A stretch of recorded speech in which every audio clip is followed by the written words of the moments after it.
What's good, bugs? I'm back with another video today. It's Mosley back with another lovely video. I told y'all I'd be calling y'all bugs. I'm just playing. Today I want to discuss a little bit about my comic series and like what I plan on doing for that. You know what I mean? And like storyline stuff and like interesting little things like that. Cause today I'm not feeling like I'm not feeling the advice, but necessarily like it's only because I've been thinking about the advice that like I've been given lately and in general, and I feel like a lot of it applies to me and like how I can help myself and how that goes with me. But for a lot of people, I feel like some of that advice might be confusing or might not be like able to be applied to them in particular. But nonetheless, I'm not gonna just like stop giving advice. And if y'all have any recommendations or anything to say in them comment sections, leave it down below. Leave it down below, y'all, and I will get back to it as soon as I possibly can. I respond to all the comments. I like them all. I love them all. In reality, like genuinely, I'm so happy that y'all be like getting something, if not anything, out of these videos, like just anything at all. If y'all get anything out of watching these videos, then I am appreciative of that. But I think with today, I'm going to start off by showing y'all the 9th project and how it's turning out. Y'all, before I show you, I feel like I've never created an artwork this mystical, like this, like, it's magic. I don't know how else to put it. It's literally magic. It's not even like an artwork anymore, bro. It's literally like a magical portal to a different realm. Look at this, y'all. This is insane. Like, this is insane. This is going to be in galleries one day. It's going to be in a museum, bro. Whenever it's in a museum and on display in the museum too, bro, it's going to have, like a magnifying glass next to it so you can not only see all the little details, but there's probably going to be like a light on either on the magnifying glass or a light as separate that you can basically look at like the details, like how they reflect in the light, because a lot of stuff reflects in the light with this one. You know what I mean? Like a lot of stuff is reflective as hell. But lately, yeah, I got that painting done. Where is it? The painting part. This is all paint and like some colored pencil, right? That's all paint and a little bit of colored pencil. Some paint markers too. And then over here, bro, we got the clouds and everything, and the face in the clouds, and the piano and everything. When I tell y'all, I wish y'all could like pick this up and feel it, because it's different like in person. It genuinely is different in person. Like when I was working on it last night, I picked it up to like put it away, and it was like misty like cold to the touch. You know like mist and like the natural like cold, I guess you can feel from mist, like water mist. That's kind of how it felt like picking it up, but it wasn't moist or anything. It wasn't like wet, but it was just like cold. I don't know how else to put it. It was just like, I don't know. It's just like, I'm really happy with how it's turning out. And there's all kinds of little references to Charlie and Yoma, which are going to be the antagonist and protagonist of my comic series, The Corridors of Reverb, when that gets released. But like references being like there's the scar on the eye of this figure right here, and this figure is actually, if y'all know, Ken Carson. If y'all know, my brother's a big fan of Ken Carson. He's a big fan of like that music genre as a whole, and he wanted me to add like Ken Carson there, you know what I mean, from his album A Great Chaos, and just having him just like there chilling with all the stars behind him and stuff, you know what I mean. And I'm really happy with how it turned out, because I ended up giving him a scar like around his eye, and that's because with the main antagonist, which will be a very perplexing character, might I add, very perplexing individual. Yeah, he's gonna be basically, the reason that I put that scar there is because Yoma, which is that antagonist, he has a scar coming right down from his third eye all the way down to under his eye right there, right? And I'm not going to explain how he got that, because y'all going to figure that out. But He does have that though, and it's one of his main like features of his character, like that he externally presents. You know what I mean? There's always more internally, as y'all know. I can take this time, I guess, to give a little advice about that. There's always gonna be something like what you are searching for is within you, and like you're gonna find that by looking within. You're gonna find that internally and everything, and it's just important to remember that you do have that capability of like looking within yourself to do that. But you don't always have to do that. Like there's times where it's necessary for reflection. There's times where it's necessary to feel things, right? I feel like it's more painful suppressing your feelings and your emotions if they're at a high, or if they're just a lot in the moment. I feel like it's a lot more painful, especially in the long run, suppressing those emotions instead of just embracing them for that moment to reflect and to see like where you genuinely are.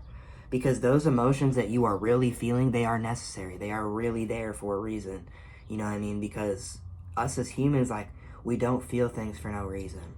And a lot of people think that from an outside perspective of seeing somebody being really emotional, they may think that it's for no reason, but in reality, that could be something that was building up for years, months even, you know what I mean, up until that one point, and that's what caused them to react that way. So that's why it's important not to really suppress so much. And of course, there's moments where it's more necessary, right? There will be environments where it's probably not the best to have a strange, like, intense emotional reaction to something, right?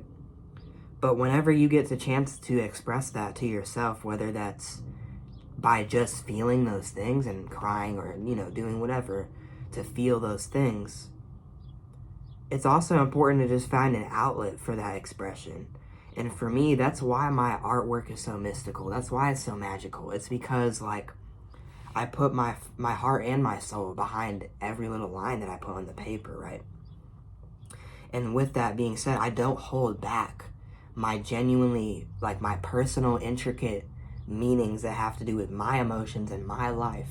I don't hold back with putting that on the piece. Whether people question it, they look at it a certain way, they're like, Like, all the figures down here in the front row, they all mean something important to me. Some were people that hurt me a lot in my life, you know? And some were people that have made a very stark, like, positive impact on my life and deserve their place there. But everybody in that crowd has an important purpose and meaning in my life, whether or not they're still here or not, you know. Whether or not that is the case, you know, I feel like everybody enters your life for a reason, but they also exit for a reason too. And that's something that I feel like, fail to realize sometimes. And that's okay that we fail to realize that. We're human, you know. That's one of the biggest things we fail to realize, is that we are human. We're allowed to make mistakes. We're allowed to fail. We're allowed to fall. We're allowed to feel those things. We're allowed to just feel in general. We're humans. We're not perfect, and we never will be. But what's important about that falling and that failing is getting back up. You know, because that's usually the hardest part too. I'm not gonna lie. But that's always the most important part, because with that falling and with that expressing all of that pain, like in that temporary moment, it's about how you recover from that in a way, you know. Don't focus so much on shaming yourself for expressing those things the way you did and feeling those things, you know what I mean, so intensely. I feel like it's just more important to embrace those things and reflect, and then realize, hey, you know, what could I have done a little better with that? You know, not even something I'm getting on my ass about that, but like, what could I have done a little better? And what can I do next time that will help me express those emotions in a more healthy way, in a better way that benefits me and the people that I love and the people I care about, right? But put yourself as a priority too, because us healers out there, if you're a healer like me and you just naturally use a lot of your energy out, like, on other people to help other people and to heal other people or to do this for other people, blah, blah, make sure you're taking at least some of that energy for yourself. And that's something that's taken me so long to realize, y'all. I'm not exactly where I need to be with that, but I accept where I am with that. And I know that I'm trying every single day. Every single day I try to help myself a little more and value myself a little bit more than I used to. Don't let other people get in your mind and your brain when you are healthily. If you're not being egotistical, if you're not being egotistical and you're like healthily just being yourself and expressing yourself and being proud of yourself and acknowledging yourself where you should be acknowledged, do not let anybody go in your face. If you know it's not coming from a place of ego. It's not coming from a place of comparing yourself to other people. It's not coming from a place of seeing yourself as higher or bigger than other people. If you know that in your heart is true, do not let a single other person be like, oh, you're being selfish. Oh, you're doing this. Oh, you're doing that. That will lead you to not care about yourself. And when you don't care about yourself, you get to the point where you're too tired to care about anybody else. So whether or not you value yourself more, whether or not you value other people more, you will get to a point where you're too tired to value either of them and you won't want to do anything. So it's important to remember who you are. Not, don't let one person's opinion, one thing they say, one insult, affect your entire outlook of yourself and who you know yourself to be and who you know what you've been through. You're the only one who knows what you've been through. You're the only one who knows how you're still alive to this day, why you're still alive, why you're still here, what you had to go through to be here right now. You're the only person that knows that. You're the only person who will ever know that. Even if you express it in other words to other people, nobody will ever live that exact same experience as you and be here in this moment because of that. So it's important to value that and not lose sight in the value behind that, because there's so much value, y'all. Y'all can literally create your own universes, right? I am living proof. I am living proof. Y'all can literally create your own universes with your own expression, right? Whether that's through art, music, athletics, shit, anything. You could be a hairstylist, shit. You could do anything that you want to do. You could be a constructor. You could be an architect. You could be anything. Express yourself, though, where you feel you're most comfortable expressing yourself. I don't care what other people have to think about that. I don't care if other people think it's rinky-dink or not. If they think it's rinky-dink, you know what to do. Take out the damn sword. Shing, shing, shing, shing. Get out my life. Shing. Oh, shit. I hit my lamp, bro. See, we're humans, bro. We make mistakes. I was swinging around my sword. I didn't mean to hit my lamp. I'm sorry if that was loud. I didn't mean to hit my lamp, but I did. With the diamond sword, y'all. So let me put this back. Oh my. I'm feeling a little silly today, y'all. A little rinky-dink. I'm not gonna lie, but... Anyways, let's explain a little bit about the comic series. Let's explain about Corridors of Revert. Think I've given a little bit enough of advice. I didn't even know I was going to give advice today, but I did. So I hope that y'all get something out of it, okay? And I appreciate you and I love you. I love you so much, genuinely. From my soul. You were staying in this video after I just was like rinky-dink. I just swung around a Minecraft sword and I hit my lamp. You are still here. You are still listening to me. Even if you're not, I still love you and I still appreciate you, so... It is what it is, y'all. I hope y'all just like my energy and y'all can just like find entertainment and, I don't know, get a laugh out of it, get some advice, get some knowledge, anything. Just get something out of my videos, like anything. But always take it with a grain of salt, every time. Do not try to be exactly like me, ever. Alright? Don't. I'm rinky-dink. Alright? And it's okay to be rinky-dink. But I'm rinky-dink on my own level, on my own personal way. Do not imitate me. You know what I mean? You can take as much inspiration from me as much as you can. With my art too. Please do. But do not imitate me. Do not be me. Because I am me. Just as nobody should be you. I'm not going to be you. You know what I mean? I'm not going to go out of my way to be you.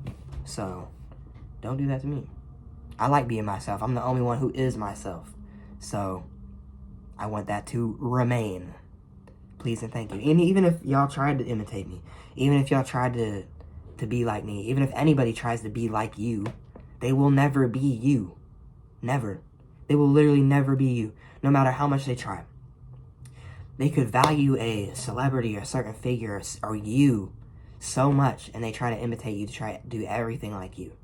Think like you, you know, be like you, act like you, think like you, just exist like you. I don't know. You know what I mean? They could just be like that. And it's just like, they will never be you, though. They will always be themselves. They will always be acting like you, but they will never be you. There's a difference. You know what I mean? And with that being said, I'm going to explain the 12 realms of reality that have to do with this comic series. Okay, yep. This happens to be the 7th realm. The Ecophany is what it's called. It's called the Ecophany. And it's this... Well, actually, I'm going to start explaining with the 1st realm, because that's probably a good place to start. And I'm going to go through 1 through 6 today, because I don't want to make this video too long. But basically, the first dimension is called the Void. It represents Aries. It represents the sign of Aries, because it is the 1st realm. And it represents the beginning of life, the creation of the universe, the Big Bang Theory, in a way. You know what I mean?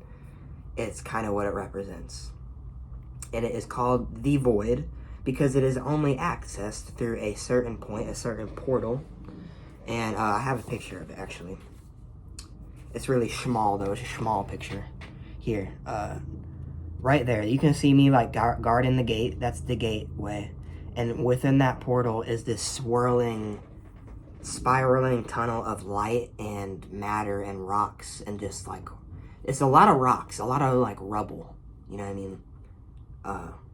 Made of materials from all across the universe, planets from all across the universe, just spiraling all to a fixated point, and that single point where all that light is coming from is the actual dimension itself, the Void.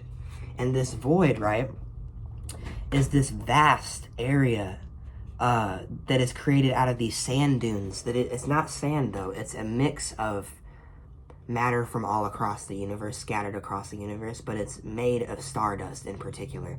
Most of, if not all of that sand that you see, those dunes that you see, are made of stardust. And it's like the universal deposit of that, the source, in a way. It's where it all began. It's where it came from. That is the 1st dimension, the Void.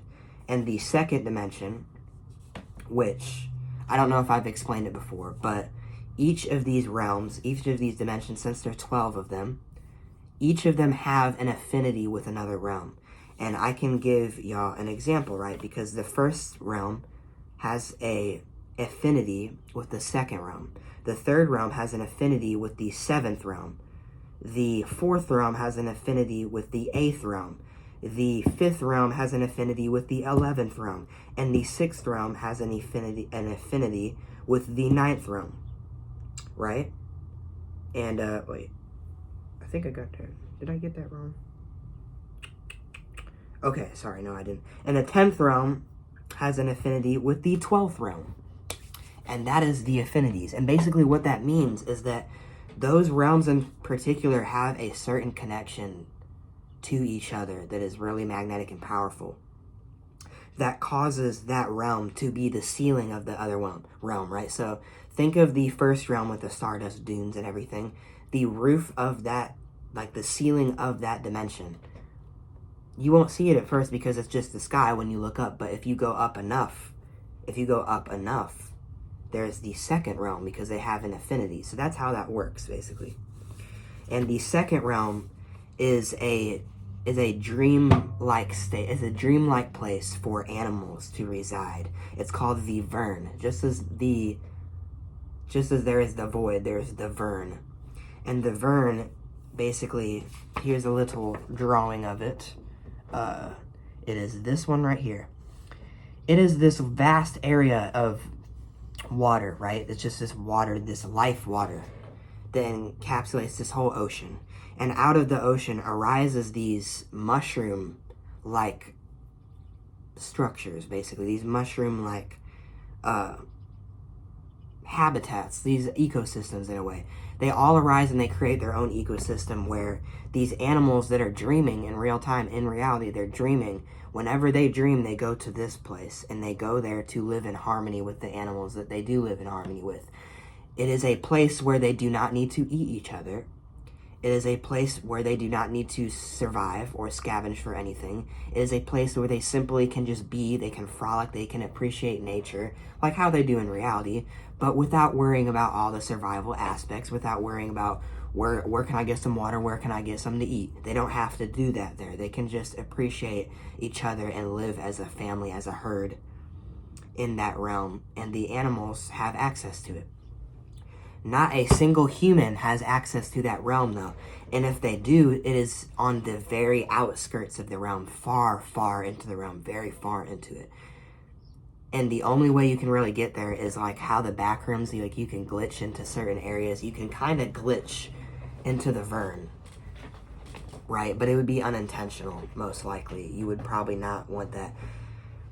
And you would not remain there for a while. I've seen visions of people and of myself in the dream realms, exploring them, happening to fall like into the ground at one point, and I happen to land in the Vern, and I am in one of the habitats. I'm on one of the mushrooms, and I'm chilling. I look up, I see the purple trees, right? The cloud trees, the purple cloud trees, right? And then I look to the side, and I see on the island parallel to me, that mushroom island parallel to me, there is a deer that stares directly into my soul, realizes why I'm there, and uses its energy to direct me and send me back to reality so that I am not in that realm anymore, because I don't belong there.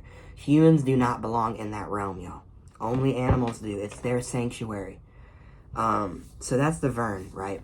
And this is already 21 minutes long, bruh. I'm a continue with the next ones in the next video, y'all. I'm sorry. If y'all want, if y'all are interested enough, y'all want me to just release a video where I'm just going on about my comic series and about these realms, because all of these realms exist within my comic series, the Corridors of Reverb, within my universe. Y'all let me know if you want any more information on that, because I'm here. I love to explain it. There's so much depth and meaning within all of it. It's just as complex as the universe that we live, that you are living and breathing in and hearing this information in. It is just as real and it's just as complex as that universe, right? So I am more than happy to explain what I can about it. And I appreciate y'all for getting to this very moment. Y'all are just amazing. Y'all are amazing. Y'all are the bugs. I appreciate y'all so much. I'm a bug too, shit. I know how it is. I'm a bug. But y'all are bugs too, remember that. Y'all some good bugs, though. Y'all the good bugs. Alright. I appreciate y'all. Y'all have an absolutely lovely rest of your day. The moon is transitioning into Pisces today. Feel that spiritual energy. Be involved with the spirits, because they're at their highest power today. Alright? Alright? Alright. Alright. I appreciate y'all. Y'all the best bugs in the world. Remember that. And peacington.